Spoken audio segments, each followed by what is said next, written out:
今日咧，我哋上一條片就同我阿爸玩足球一個友誼賽。我今日又整多一個，就係金庫嘅，同我阿爸玩。我就用彈射，我就唔知我阿爸會用啲咩，所以而家等我阿爸佢選擇英雄。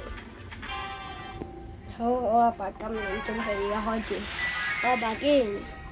我阿爸竟然用呢個 M3 模嗰種彈射，睇邊個贏。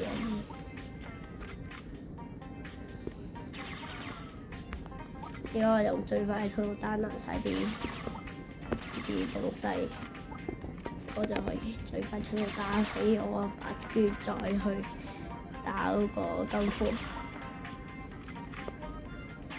好似有啲慢，唔緊要，我覺得我應該會贏。大家估下我贏定係我阿爸贏？如果大家覺得係我贏嘅話，就喺留言區度話我。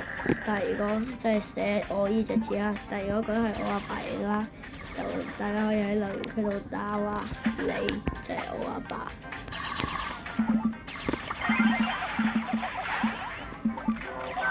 有時咧用反彈嘅方法做阿爸向後退，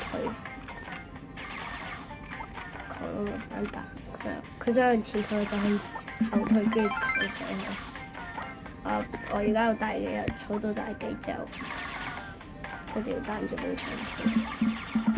贏啦 ！Yes！ 邊個人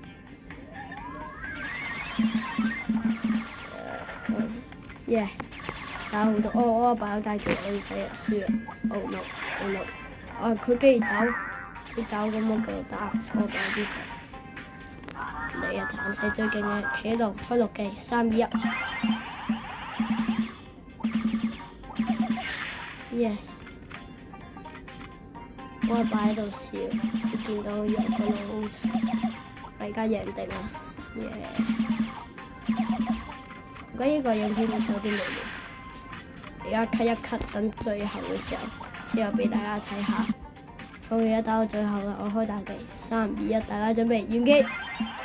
耶！